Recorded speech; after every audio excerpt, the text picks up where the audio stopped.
Good afternoon friends, કેમ છો? જય શ્રી કૃષ્ણ, જય માતાજી. ચેતન ગઢિયા બ્લોગમાં તમારું સ્વાગત છે. કેમ છો મિત્રો? બધા મજામાં ને? આપણે મજામાં, મજે મોજ. તો જો અત્યારે મિત્રો છે ને 6:30 જેવો ટાઈમ થઈ ગયો છે અને અત્યારે 6:30 થાય એટલે રસોઈનો ટાઈમ તો થઈ જ જાય. તો ચાલો આપણે રસોઈ બનાવવાની છે, પણ મારે છે ને બનાવવાનું હતું તુરિયાનું શાક ને ભાખરી. પણ આ બધાય ને આ બધાય એવું નથી ખાવું એમ કે શું છે આ બધું?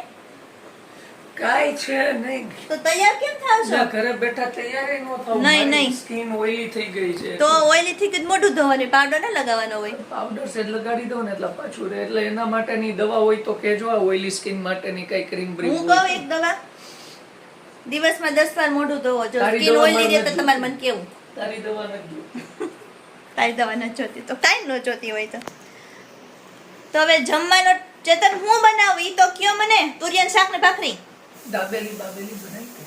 બોલો ને, દાબેલી ખાય. જીભ તો એવી આમ હળવળે ને ખાવામાં.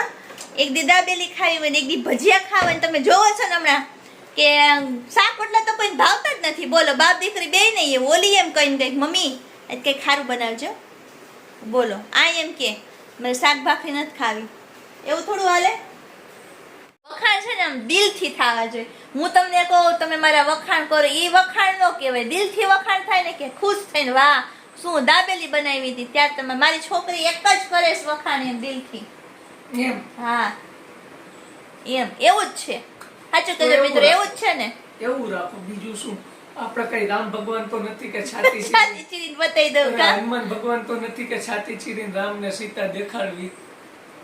એમ તો પછી વખાણ કરી વાંધો અરે ન. તમાર જેવું કોણ થાય તમને દાબેલી બનાવી તમાર દઉં? જેવું કોણ થાય એટલે મારા જેવા બનવા માટે ઘણાય વિચારે છે કાના જેવું કઈક આપણે કરી, પણ નથી થતું. કાંઈ ન થતું. તમે હું અત્યારે કરું એટલું તમે ખાલી સાંભળો, બોલવાનું નહીં.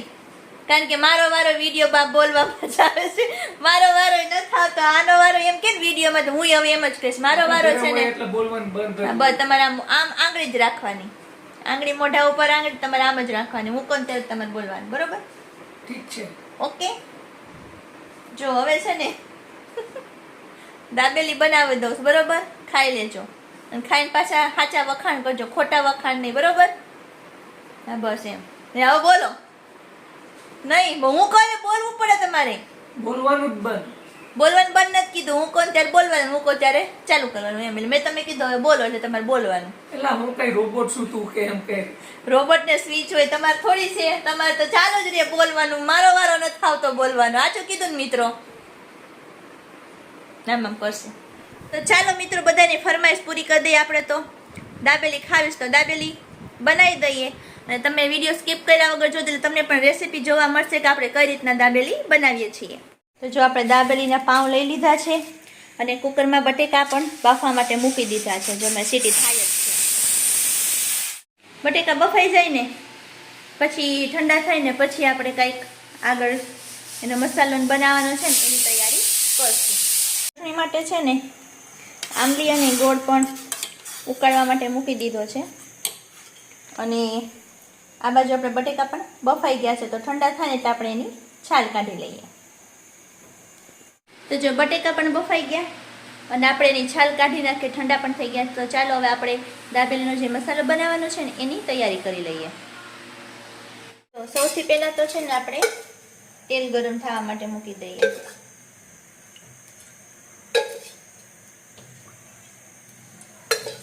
ત્રણ થી 4 પાવડા તેલ મૂકવાનું છે.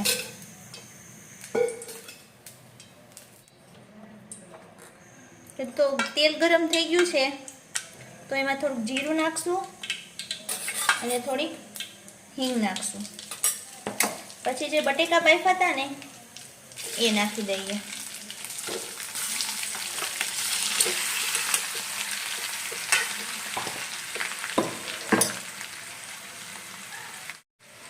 હવે બટેકાને છૂંદી નાખીએ થોડા થોડા.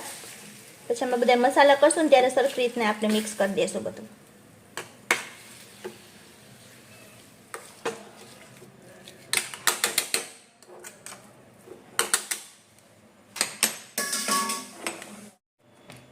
તો જો આની અંદર આપણે છે ને હવે મસાલા સિંગ નાખી દેશું. અને આ દાબેલીનું તૈયાર પેકેટ આવે છે મસાલાનું, પીનો મસાલો, એ આમાં અડધું પેકેટ નાખી દઈશું આપણે.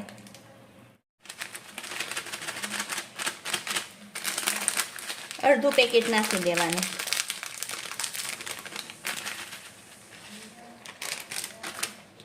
થોડુંક એવું મીઠું નાખશું કે થોડુંક મસાલો મોળો હોય ને એટલે. અને લીંબુ નાખશું.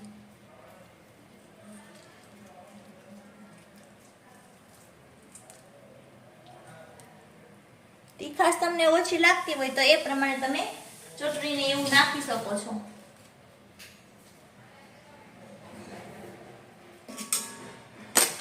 બધું બરોબર મિક્સ કરી દઈએ.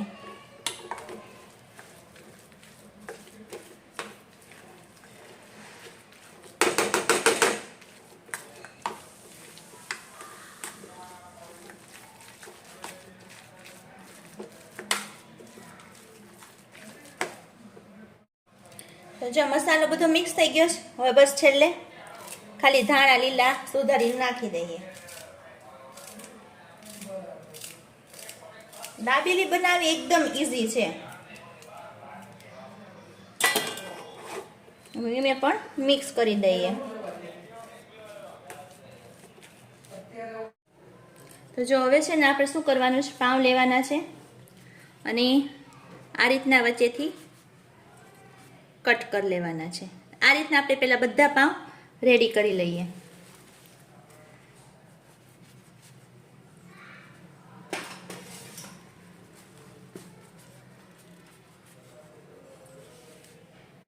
તો જો આપણા બધા પાઉં કટ થઈ ગયા છે. હવે આપણે અંદર મસાલો ભરવાનો સ્ટાર્ટ કરી દઈએ.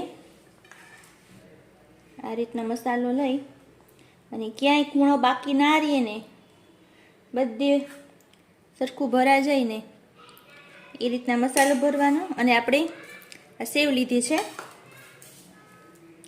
એ સેવ અંદર રાખી દેવાની આ રીતના અને દબાઈ દેવાની. આ રીતના બધા પાઉં રેડી કરવાના છે. તમે જો કાંદા ખાતા હો ને, ડુંગળી, તો અંદર ડુંગળી પણ નાખી શકો છો, પણ આપણે આજે નાખી નથી. તો આ રીતના બધા પાઉં રેડી કરી લઈએ.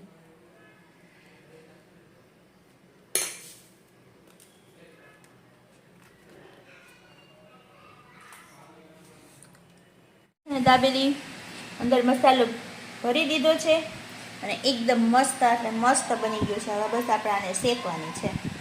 તો જો દાબેલી તો બધી રેડી થઈ ગઈ છે, પણ હજી જમવાની વાર છે. તો જમવા બેસવાનું હશે ને થોડીક વાર પહેલાં છે ને આપણે બધી દાબેલી શેકશું ને બધાને જમવા બેસાડી દઈશું. તો ચાલો હવે થોડીક વાર પછી આપણે આ બધું કામકાજ બધું પતાવી દઈએ. તો ચાલો હવે આપણે દાબેલી શેકી લઈએ.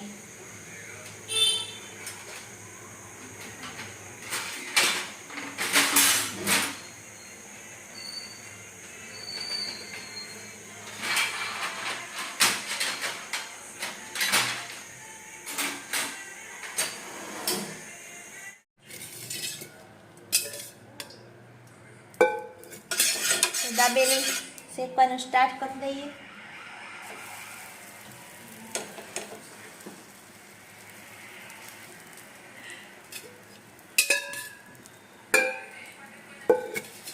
ધીમા ગેસે શેકવાની છે.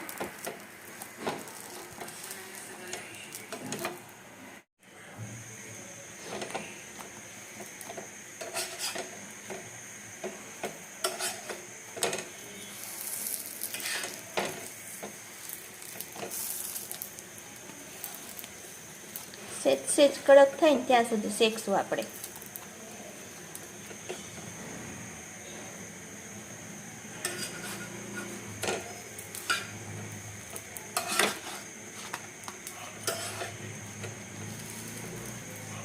તો દાબેલી આપણી શેકાઈ ગઈ છે. હવે આપણે બીજી બધી બાકી છે એ બધી શેકી લઈએ. કરી દીધું છે. દાબેલી આવી ગઈ, ચટણી આવી ગઈ, અહીંયા છાશ છે, છાશનો મસાલો છે, અને અહીંયા જમવાવાળા માણસો પણ આવી ગયા છે. તું સભામાંથી આવી ગઈ. સરસ, વેરી ગુડ. અને બોલો તમે, બોલવાનું મને છે. મૌન વ્રત નથી, નિયમ લીધો કાવી આજથી કે તું કહીશ ને એટલે કે હું તો જ હું બોલીશ. પછી હું કહું ને કે બોલવાનું તો બોલશે ને હું એમ કહું નહીં બોલવાનું તો નહીં બોલતા. પપ્પાએ વ્રત લીધું છે. આખો 3 મહિનો એમ જ છે. મેં કીધું તમારે બોલવાનું નહીં, ચૂપ રહેવાનું. લે આ સપોર્ટ સિસ્ટમ પાછી. હારું હાલો હવે જમી લ્યો બધાય. આપી દો જમવાનું. તો કાવ્યા કેવી લાગી દાબેલી? મસ્ત ને? એવી ને? હારું હાલો ખાઈ લ્યો તો જો મિત્રો બધાએ દાબેલી ખાધી અને બધાને મોજ પડી ગઈ છે દાબેલી ખાવાની. અને સૌથી વધારે તો આપણા કાવ્યાબેનને બહુ મોજ પડી અને મજા આવી ગઈ દાબેલી ખાવાની. તો ચાલો મિત્રો, આ સાથે આપણે આજનો વિડીયો અહીંયા પૂરો કરી દઈએ. નેક્સ્ટ વિડીયોમાં પાછા મળશું. એ પહેલાં જે કોઈ નવા સબસ્ક્રાઈબર હોય અમારી ચેનલને સબસ્ક્રાઈબ ન કરી હોય તો સબસ્ક્રાઈબ કરી દેજો. અમારી ચેનલને લાઈક કરજો, શેર કરજો અને કોમેન્ટ કરજો. તો મળશું નેક્સ્ટ વિડીયોમાં. ત્યાં સુધી બધાને જય શ્રી કૃષ્ણ, જય માતાજી.